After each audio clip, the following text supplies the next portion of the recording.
अस्सलाम वालेकुम, मैं हूँ मिस इन्फॉर्मेशन और आप देख रहे हैं यूट्यूब का चैनल सिनेविजन।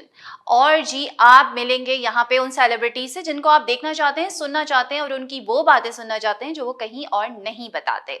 और आज के मेहमान जो हैं, जो मेरे साथ होंगे, उनके लिए थोड़ी सी तमहीद बांधूंगी।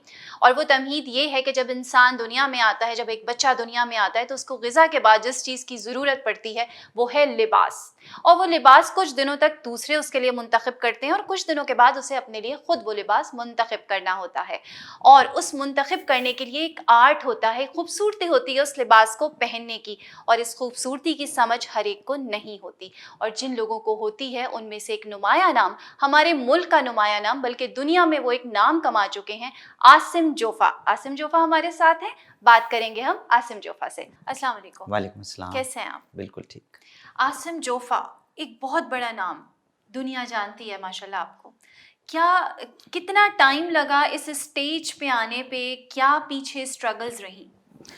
To be very honest, God has been very kind. बहुत कम अल्लाह ताला ने मुझे इम्तिहानात से गुजारा हम्म। और काफ़ी चीज़ों में बहुत सारी कहते हैं ना उर्दू में आसानियाँ हो गई, तो वो हुई हम्म। मेरे साथ। नॉर्मली स्ट्रगल हुई हम्म। डेफिनेटली। मैं I belong from a family जो ज्वेलरी डिज़ाइन करते हैं, हम्म। और वहाँ से फिर मैंने ट्रांसफ़ॉर्म किया टेक्सटाइल की तरफ। सही। टेक्सटाइल वाज़न्ट ईज़ी बिकॉज़ मेरे फील्ड नहीं थी, बट मैंने हम्म। उसमें कोशिश ये की कि अपने जितने भी स्टोन्स के कलर और डिज़ाइनिंग जो ज्वेलरी की थी वो ट्रांसफ़ॉर्म करूँ एक लॉन प्रिंट में। और सही। एक 11 साल पहले ये आइडिया आया, 2-3 लोग मेरे साथ टीम बनी और हमने हम्म। इसको किया, और फिर उसके बाद हमने पीछे मुड़ के नहीं देखा, हम करते रहे। आगे अल्लाह ताला हमें कामयाबी देता। सही। क्या फीलिंग्स थी जब पहला आपने एक लॉन प्रिंट डिजाइन किया या एक ड्रेस डिजाइन किया? पहले फीलिंग तो बड़ी आपको कैसे बताऊँ कि हम्म। उसमें सक्सेस रेशो जो है, मुझ जैसा आदमी जो पहली दफ़ा इस हम्म। इंडस्ट्री में आ रहा हो, और आपको पता है इसमें माशाल्लाह इस इंडस्ट्री में गुरूज़ हैं और हम्म। काफ़ी अच्छा काम करते हैं। मैं आपको बताऊँ, उमर भाई हैं, उमर सईद साहब जो मेरे हम्म। बहुत अच्छे दोस्त भी हैं, और बहुत सारे नाम हैं जो कि इंडस्ट्री को बहुत आगे ले जा चुके हैं। हम्म। उनमें आना और उनमें अपनी जगह बनाना एक फ़ीलिंग होती है काफ़ी। उसमें आपको होता है कि यार सक्सेस रेशो बहुत कम होता है आपके लिए, हाँ। अगर आप ख़ास तौर पे इसको स्टडी करके नहीं आए हो। मैंने इस इंडस्ट्री में जब मैं आया हूँ, हम्म। तो मैं ज्वेलरी डिज़ाइनिंग से डायरेक्ट आया, तो स्टडी मैंने बाहर, फिर बाद में जाके लंदन में इसको स्टडी किया फैशन डिज़ाइनिंग को। सो हम्म। बेसिकली एक फीलिंग थी, म्यूचुअल फीलिंग थी कि यार हम्म। चलेगी, नहीं चलेगी, काम होगा, नहीं होगा, लेकिन लोगों ने बड़ा सराहा, और उसके बाद अल्लाह का शुक्र है। सही। अच्छा, आपका अपना क्या इंटरेस्ट है? आप कैजुअल वेयरिंग ज़्यादा आपको अच्छा लगता है करना, या फॉर्मल पे जाते हैं, सेमी फॉर्मल पे जाते हैं, या ब्राइडल वेयर्स ज़्यादा इंटरेस्ट है? मेरा मेरा जो है ना, किसी भी चीज़ में इंटरेस्ट, वो कैजुअल हो हुँ। या फॉर्मल हो, उसमें एक वाव फैक्टर ज़रूरी होता है। हुँ। चाहे वो आप ब्राइडल बहुत एम्बेलिश कर दें, लेकिन उसमें अगर कोई वाव फैक्टर नहीं है ना, फिर कोई फ़ायदा नहीं है। Some time less is more. So हुँ। बेसिकली ये कोशिश किया जाए, जो भी डिज़ाइन करे, आगे आने हुँ। वाले लोग हैं हुँ। या हमारे कई और डिज़ाइनर बहुत अच्छा काम कर रहे हैं, हुँ। वाव फैक्टर ज़रूर ख़्याल रखना चाहिए, अदरवाइज़ कस्टमर बोर हो जाता है क्या आपका। समझते हैं आप कि स्टेज स्टेप बाय स्टेप आगे बढ़ना चाहिए? हमारे यहाँ होता ये है कि अभी आपने पढ़ा और फैशन डिज़ाइनिंग में आए और बिल्कुल फ़ौरन से ब्राइडल वेयर्स पे आ गए। लोगों की ख्वाहिश होती है बस हमने ब्राइडल कर लिया तो हमने फिर फैशन को एक कैप्चर कर लिया। क्या कहते हैं इस बारे में? To be very honest, bridal wear में सक्सेस रेशो ज़्यादा होता है, हुँ। क्योंकि हर एक जो भी नया आता है, जो भी काम करता है, हुँ। एक तो उसकी रिक्वायरमेंट, उसके कई जानने वाले उसको कह रहे होते हैं कि भाई हम हुँ। मेरे दोस्त की शादी है, फलाने की शादी है, ये हो हुँ। रहा है। तो एक्चुअली अगर लॉन में जाते हैं तो एक बहुत बड़ा इन्वेस्टमेंट भी होता है, एक बहुत बड़ा रिस्क भी होता है, और फेलियर के चांसेस इसलिए ज़्यादा होते हैं कि हुँ। कोस्ट उसमें होता है कि कस्टमर के पास 100 ब्रांड्स हैं चॉइस के हुँ। लिए, हुँ। तो एक नए आने वाले के लिए थोड़ी-सी प्रॉब्लम होती है। तो मेरा हुँ। हिसाब से अगर वो किसी को अ, रेडी टू वेयर में जाना है, हुँ। किसी को कैजुअल में जाना है, किसी को प्रेट में जाना है, हुँ। किसी को ब्राइडल में जाना है, हुँ। तो उसकी जो फ़ील्ड है उसको वहाँ जाने दें, और उसको सही। उसको जो उसे लगता है कि वो अच्छा कर सकता है, उसे करना चाहिए। सही। ऐसा नहीं लगता आपको कि ब्राइडल वेयर एक तरह से देखा जाए तो एक ईज़ी वे है? क्योंकि हम फॉर्मल, सेमी फॉर्मल बात करते हैं तो हमारे पास बहुत सारी वैराइटीज़ होती हैं, बहुत सारे कलर्स कॉम्बिनेशंस होते हैं। बट ब्राइडल में लोग जो है वो एक ट्रेडिशनल तरीके से चल रहे होते हैं, वही सेम कलर्स पे जा रहे हुँ, होते हुँ। हैं, वही सेम वर्क पे जा रहे होते हैं। तो ऐसा है कि डिज़ाइनर समझते नहीं, हैं कि एक नहीं, नहीं, नहीं, ईज़ी वे नहीं, है? ऐसा नहीं है, आई डोंट थिंक सो, क्योंकि हाँ। ब्राइडल एक तो बहुत मुश्किल काम है सबसे पहले, हाँ। उसके कलर अब बहुत चेंज हो गए हैं, पीच भी लोग पहनते हैं शादियों हुँ। पे, व्हाइट भी पहनते हैं, हुँ। ब्लू भी पहनते हैं, जो जो उनको सूट करता है। मैंने तो एक्चुअली काफ़ी वाइब्रेंट कलर्स कम देख रहा हूँ आजकल, बट ब्राइडल में ईजी नहीं है। आई थिंक ब्राइडल में एक तो आपको वर्कमैनशिप की डिटेल्स और उसकी फिलिग्री और उसकी एक एक चीज़ का बहुत ख्याल रखना पड़ता है। तो मुझे लगता है ब्राइडल काफ़ी मुश्किल है, आप आसान ले रही हैं। सही। ओके, आपने आईफा इंटरनेशनल अवार्ड आपको मिला 2012 में। क्या सोचा था कभी? नहीं, मुझे तो अभी भी याद नहीं कि 2012 था या 13 मुझे अच्छा। नहीं आइडिया, लेकिन मिल गया था। उसके बाद हाँ। मुझे कई और अवार्ड्स मिले, बट मेरा अवार्ड जो है वो मेरे कस्टमर देते हैं एज ए रिवॉर्ड कि यार मुझे बाय करते हैं। मैं आप आई डोंट थिंक सो कि कोई फ़र्क पड़ता है 12 में, 13 में, 14 में, सब में कहीं ना कहीं इंटरनेशनल अवार्ड्स मुझे काफ़ी मिले हैं, बट अल्लाह का शुक्र है कोई सही। कोई कोई ऐसी वो नहीं है इसमें। अवार्ड मेरे कस्टमर है, मेरे फ़ैन मुझे ज़्यादा खरीदेंगे 2012 में, वो मेरा रिवॉर्ड है और सही। अवार्ड भी है। ठीक है। आसिम जोफ़ा एक बहुत बड़ा नाम है। जाने से पहले थोड़ा लोग सोचते हैं, ऐसा है कि एक मिडिल क्लास तबका आपके पास बासानी जा सकता है और आपके डिज़ाइन किए हुए ड्रेस पहन सकता है? नहीं, आई आई थिंक ये गलत कॉन्सेप्ट है। मैं तो बड़ा मासेस की ब्रांड हूँ, टू बी वेरी ऑनेस्ट। हमारी लॉन जो कि अंडर 10,000 रुपीज़ बिकती है, और you know it goes like chiffon collections आती हैं, उसमें वसल की आती है कलेक्शन, उसमें हमारी नौबहार अभी आई थी। सो इट्स लाइक इस रेंज में अगर आप अफोर्ड नहीं कर सकते मेरा ब्राइडल हैवी वाला, तो आप बना के अपने स्टिच करा सकते हैं। हम तरीका बताते हैं उसका बाकायदा, स्टिच पैटर्न्स देते हैं आपको, सारी डिज़ाइनिंग देते हैं, और हम कोशिश करते हैं कि अगर आप अफोर्ड नहीं भी कर सकते तो आपको एक अफोर्डेबल रेंज दें। हर महीने 2 महीने में हम एक कलेक्शन देते हैं लोगों को, और बड़ी वाइब्रेंट कलेक्शन होती है। आप फॉलो करें पेज, आपको पता चलेगा। सही, मतलब हर कोई सोच सकता है आसिफ जी, जी, जोफ़ा बिल्कुल। के ड्रेस पहनने हर का। कोई सोच सकता है और मैं चाहता हूँ हर कोई ये सोचे। Hmm. I want to be a brand जहाँ पर लोग रिलेट करें, और मैं कोशिश करूँगा पाकिस्तानियों की जितनी ज़्यादा से ज़्यादा क्लोज़ेट में जा सकूँ जाऊँ। सही, तो हम अपने कॉन्सेप्ट चेंज कर सकते हैं कि जब बिल्कुल हम चेंज। आसिम जोफ़ा सर्च करेंगे तो हम उसको बाय भी कर सकते हैं सर्च आप करने के आसिम अलावा। जोफर सर्च करेंगे तो आपको लॉन नज़र आएगी, मेरी शक्ल नहीं नज़र आएगी, सही। आपको मेरे प्रिंट्स नज़र आएँगे, मेरी डिज़ाइनिंग नज़र आएगी, आपको आसिम जोफर नहीं मिलेगा। और आई थिंक ये मेरा शायद दूसरा या पहला या तीसरा इंटरव्यू होगा ऐसा। मैं इंटरव्यू सही। करता ही नहीं हूँ। सही। ऐसे ड्रेस डिज़ाइनर खुद क्या पसंद है आसिम जोफ़ा को, किस तरफ जाना चाहते हैं? यार एज अ ड्रेस डिज़ाइनर, मैं टू बी वेरी ऑनेस्ट, मुझे तो वो कहते हैं ना आपके बच्चे होते हैं सारे ही अच्छे हाँ। लगते हैं। जिस दिन मैं प्रिंट डिज़ाइन कर रहा होता हूँ उस दिन वो मेरे फेवरेट होते हैं। अब मैं कह नहीं सकता कि ये वाला बच्चा आपको अच्छा लग रहा है, ये वाला नहीं लग रहा। This is something, you know, this is very close to my heart. और कलर्स में भी ऐसे ही है? बिल्कुल, कलर्स भी ऐसे ही करते हैं। ठीक है। कलर्स में मैं थोड़ा-सा ओवरबोर्ड जाता हूँ, ज़रा वाइब्रेंट कलर्स को यूज़ करता हूँ बिकॉज़ मुझे अच्छा लगता है। चाहे वो किसी भी चीज़ में हो, लाइक यू नो मेरी पर्सनल शॉपिंग में भी ब्लैक, ब्लू आपको ज़्यादा नज़र आएँगे। सही। तो this is what I do. कहाँ देखते हैं इस वक़्त फैशन इंडस्ट्री को? मैं देखता हूँ बहुत अच्छी तरह ग्रो कर रही है, और बट आज तक भी इस तरह ग्रो नहीं कर रही जिस तरह करना चाहिए, बिकॉज़ मुझे लगता है still market is very open for new commerce. मुझे मेरा मेरा दिल चाहता है जिस तरह मैं आया हूँ ऐसे ही सैकड़ों लोग आएँ। जब जितना बड़ा मैं आपको एक एग्जांपल देता हूँ। इंडिया में तकरीबन, पता नहीं मैं सही हूँ या गलत हूँ, 400-500 फिल्में बनती हैं हर साल इनफैक्ट, और कोशिश ये होती है उनकी कि मेरे ख्याल है सारी फिल्में हिट होती हैं, बिज़नेस करती हैं, बिज़नेस कर जाती हैं। यहाँ पर चंद फिल्में बनती हैं तो कम बिज़नेस करती हैं, कुछ फ्लॉप हो जाती हैं। इसी तरह अगर हमारे ज़्यादा डिज़ाइनर होंगे तो लोग ज़्यादा खरीदेंगे। तो I want more people around.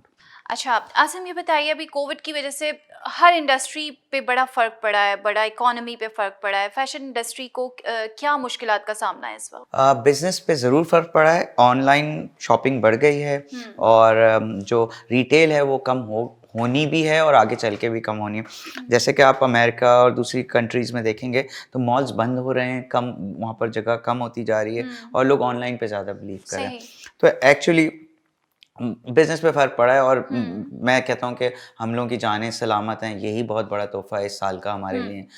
मैं समझता हूँ कि ये चीज़ हुई है, इससे हमें लेसन लर्न करना चाहिए कि इन चीज़ों को किस तरह हम और ज़्यादा यू नो हेल्प कैसे कर सकते हैं लोगों सही। की।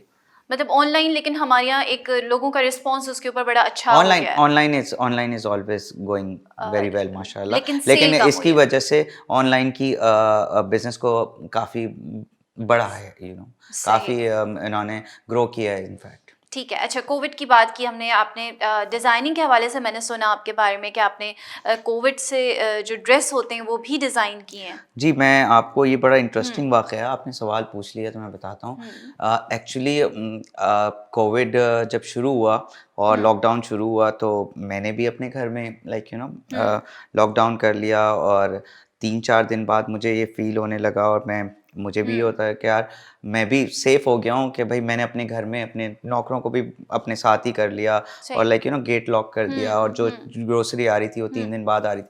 वो सारी चीज़ें चल रही थी। सही। लेकिन एंड ऑफ द डे एक न्यूज़ मैंने पढ़ी हुँ, स्पेन के बारे में कि स्पेन आपको पता है एक तरक्की याफ़्ता मुल्क है बिल्कुल। और हम तरक्की पज़ीर लोग हैं। हुँ, तो मैंने जब न्यूज़ पढ़ी कि वो गार्बेज बैग टैप करके अपने हुँ, ऊपर पीपीई के बजाय हुँ, पीपीई एक होता है protective gear. So basically doctors को चाहिए होता है हुँ, जो आपके फ्रंट लाइनर्स हुँ, होते हैं।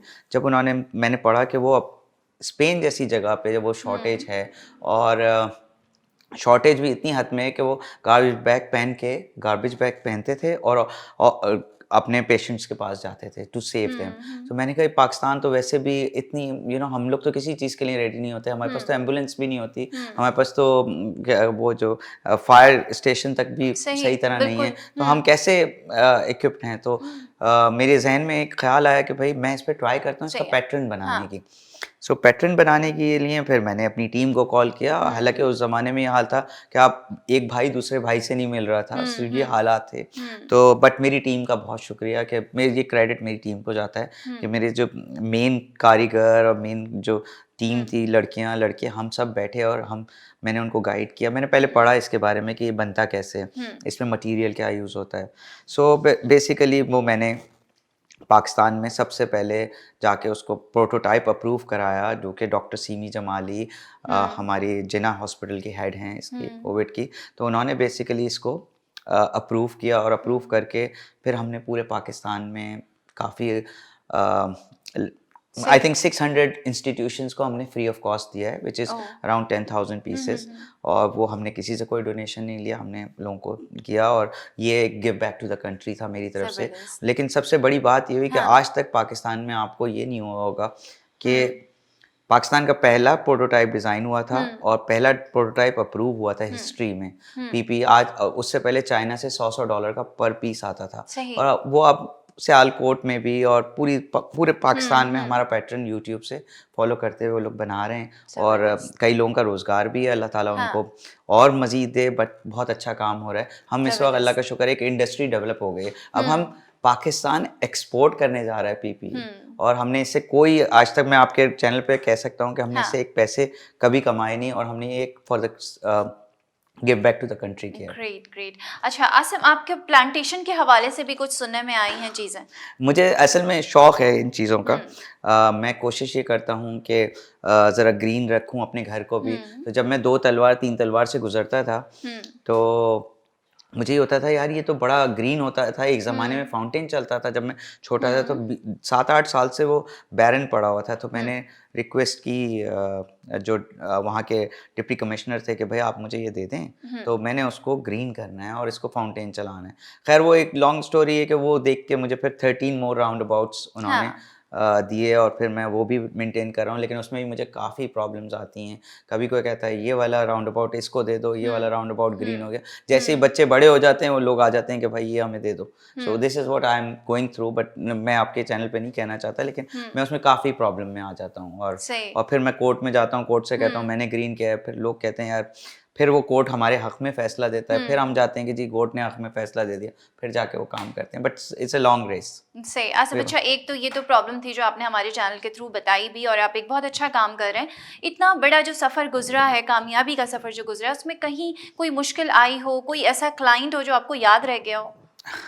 पहले तो मैं क्लियर कर दूँ कामयाबी का सफ़र ज़रूर गुज़रा है लेकिन हुँ, इसमें मुश्किलात कभी नहीं आई, काफ़ी आई, काफ़ी हुँ, माइनस आए, काफ़ी ज़ीरो भी देखे, काफ़ी हुँ, माइनस भी देखे, हुँ, फिर प्लस देखे, तो हुँ, ये काफ़ी मुश्किलात आई। क्लाइंट तो हमारा कस्टमर इज़ ऑलवेज़ राइट, तो मैं उनके बारे में कोई कंप्लेन नहीं करना चाहूँगा। सही, अच्छा, ओके।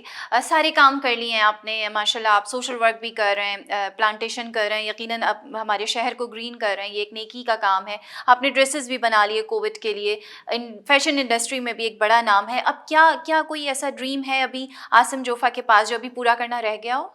बस give back to the country ये करेंगे। और मैं चाहता हूँ कुछ नई जनरेशन जो आने वाली जनरेशन है हुँ, वो आए और मुझसे जो जिसको हेल्प चाहिए हो, मैं तो ऑनलाइन भी कहता हूँ कि हुँ, जिसको, बल्कि मेरे कुलीग डिज़ाइनर्स भी मुझसे हेल्प लेते हैं तो मैं उनको लॉन के बारे में भी बताता हूँ, चीज़ों के हुँ। बारे में। तो जिसको चाहिए प्लीज़ आएँ, हेल्प लें। जब तक मेरे पास जो चीज़ अवेलेबल होगी, जो मेरा एक्सपीरियंस होगा, मैं उनको ट्रांसफ़र करूँगा। सही, कोई मैसेज जो आप अपकमिंग टैलेंट को देना चाहें? अपकमिंग टैलेंट को बहुत अच्छा काम कर रहे हैं, करते रहें, ज़बरदस्त है। एंड सोचें नहीं, जो हुँ। आपका दिल चाह रहा है करें और फॉलो योर ड्रीम्स। अच्छा, और हर इंडस्ट्री, हर कंपनी के लिए अगर मैं बात करूँ, तो ऐसे फैशन इंडस्ट्री में ऐसा है कि जो बड़े डिज़ाइनर्स हैं, वो नए आने वालों को एक जगह दें, जो हमारे यहाँ बड़ी मुश्किल नहीं से दी देंगे तो जाती है। उनकी खुद जगह कम हो जाएगी। आई थिंक जगह देनी चाहिए। ऑब्वियसली मैं भी नए आने वालों का काम देखता हूँ, उनसे इंस्पायर होता हूँ। हुँ, बहुत अच्छा काम कर रहे हैं, तो जो लोग नहीं देते ना जगह, वो हुँ, खुद भी वहीं खड़े रह जाते हैं, उनकी भी ग्रोथ नहीं होती। सो एवरीवन, लाइक आप किसी और माइंड के साथ हुँ, आएँगी, मैं किसी और माइंड के साथ आऊँगा, तो ये देनी चाहिए। अगर नहीं देते तो वो उनकी प्रॉब्लम है, नहीं करना सही। नहीं चाहिए। Thank you so much Asim, आप आए, और हम बहुत अच्छी तरह जानते हैं कि आप बहुत कम इंटरव्यूज़ देते हैं, लेकिन हमारे एक बुलाने पे आप नहीं, आए नहीं, और थैंक यू आपने सो मच। आपकी चाय बहुत ज़बरदस्त थी और thank you most so much for welcome. Inviting me. Thank you so much. Okay. और जी, हम आपको कहेंगे कि और मज़ीद आपको हमारे मेहमानों से बात करनी है, उनको देखना है, तो लाइक कीजिए, सब्सक्राइब कीजिए हमारा यूट्यूब चैनल सनाविजन। और अगर कोई क्यूरीज आपकी हैं, कोई कमेंट आप करना चाहते हैं, तो वो भी आप कर सकते हैं। और एक बात और, बेल आइकॉन दबाना नहीं भूलिएगा। अगली एपिसोड तक के लिए मुझे इजाज़त दीजिए। अल्लाह हाफ़िज़, अपना बहुत ख्याल रखिएगा।